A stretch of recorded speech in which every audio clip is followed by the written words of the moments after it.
Hello everyone, my name is Sarafi and I am tired.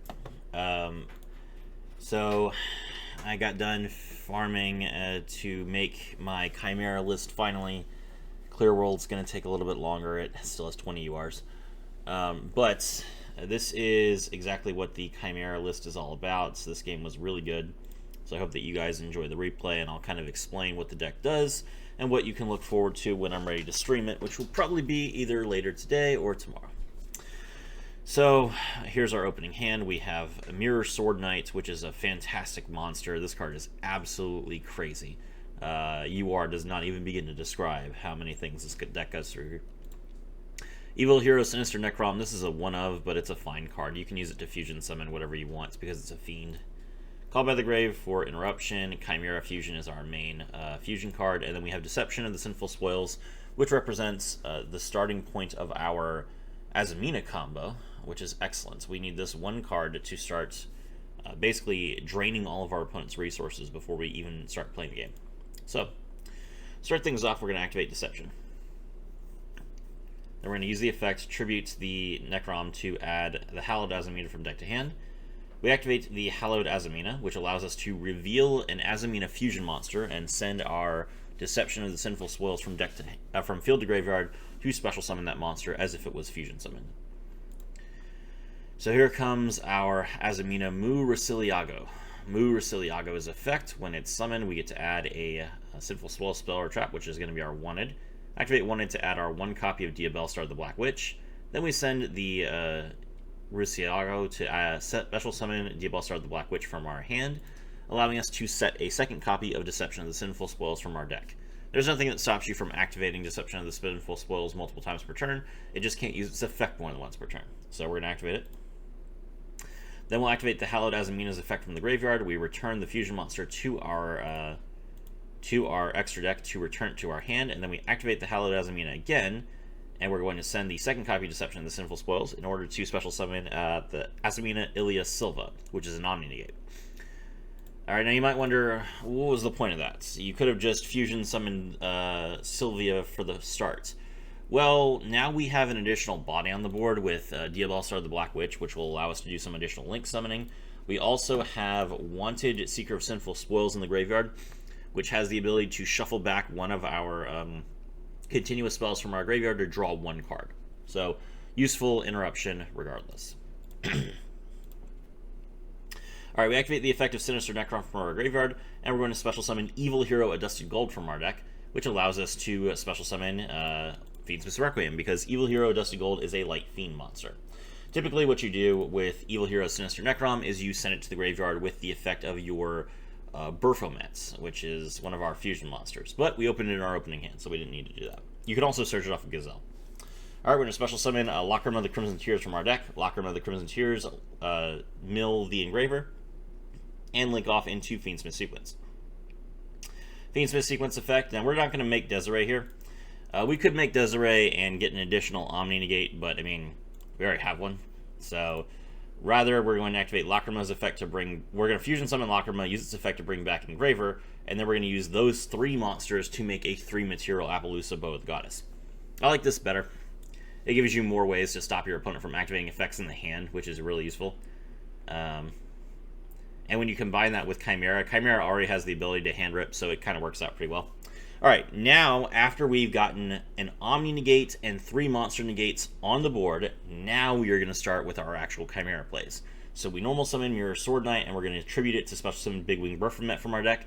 Big Wing Burfomet's effect, we draw 2 cards, and now we are fusion locked for the rest of the turn. So we draw Gazelle, the King of Mythical Claws, and a second copy of Chimera Fusion. We'll activate Chimera Fusion and fuse these two together into Chimera, the King of Phantom Beasts. Now, Chainlink 1, Gazelle. Chainlink 2, Big Wing Burfomet. Chainlink 3, Chimera. So, when Gazelle is used as fusion material, you get to add an illusion monster from your deck to your hand. When Burfomet is used as fusion material, you can target a illusion monster in your graveyard and special summon it. And then when Chimera is used as fusion material, during the end phase, you can send one random card from your opponent's hand to the graveyard. So Chimera's effect doesn't immediately impact you or your opponent. What it does do is it allows you to chain block your other two monsters. So you activate the effect last so that your opponent cannot Ash or Ghost Spell you. There is nothing they can do against Chimera, the Flying Mythical Beast, to interrupt it, except Imperm, which they could do anyway. Imperm happens regardless of the chain order. So this card protects you, all your cards. It's really good. And the effect is also really good. So we're going to bring back our Mirror Sword Knight, and then we're going to draw Cornfield Coatl, which is an additional form of interruption. We discard it to add Gazelle from our deck to our hand. Now we're going to activate a second copy of Chimera Fusion from our hand. We fuse the Mirror Sword Knight and the Gazelle into the Baphomet, the Mythical King of Phantom Beasts. And we'll use its effect. So when this card is Fusion Summoned, you can send one Beast, Fiend, or Illusion monster from your deck to the graveyard. We're going to mill our Diabel's, the original Sin Keeper. Then we'll activate Chimera Fusion's effect from the graveyard. So obviously this card is not once per turn because we just used its effect to Fusion Summon twice. But it does have an additional effect, which is during your main phase, if you control Chimera, the Flying Mythical Beast, which we have 2 of them right now, you can add this card from your graveyard to your hand. Why do you do that? So that you can use it to Fusion Summon Guardian Chimera during your opponent's turn, because it's a quick play spell, which is insane, by the way. Alright, next we're going to activate the effect of Wanted Seeker of Sinful Spoils to draw a card. That gives us a monster, and it's a hand trap. We set our 2 forms of interruption, and we pass turn, hand ripping our opponent.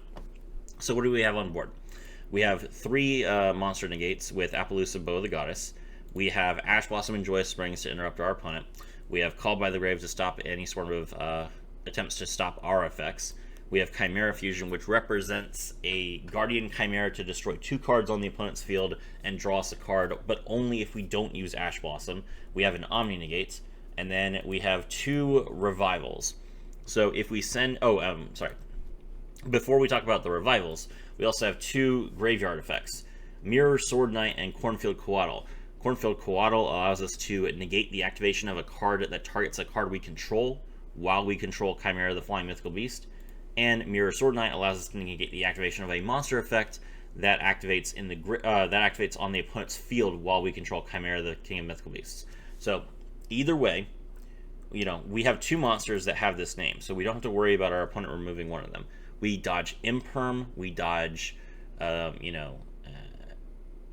bunch of other important monster effects, and then once we've already used that effect, we can then fuse these monsters together. And when we do that, and we summon our Guardian Chimera, we also represent the ability to revive from graveyard. We can then use our Chimera, the Flying Mythical Beast, to revive our Diabel's, the original Sin Keeper, which has the effect that your opponent must set spells or traps before activating them, and if a spell or trap becomes set while Diabel's is controlled, you can target 1 card on both players' fields and destroy them.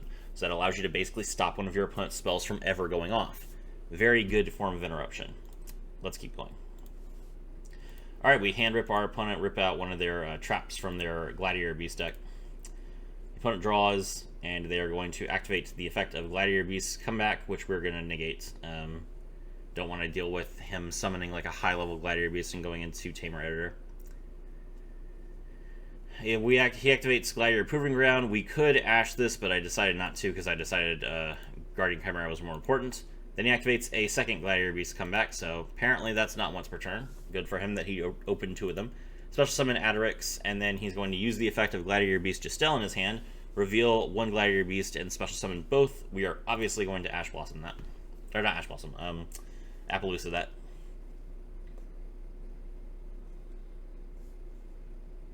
Alright, he's going to normal summon instead.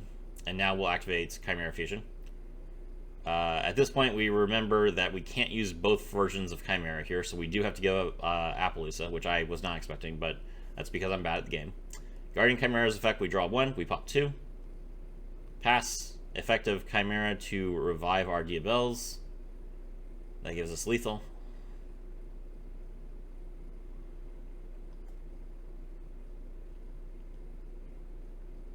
And there you go. We still had interruption for days, and our opponent ran out of cards. So that is the effect of the Chimera deck. That's how you can easily chain together a bunch of interruption. It's very difficult to slow down Fiendsmith. It's very difficult to stop Azamina. And once you have an Omni Negate on the board with Azamina, the rest of your board is protected. We were never in a position where we could have gotten Nibiru. My name is Serafi, and I was thrilled to have all of you with me.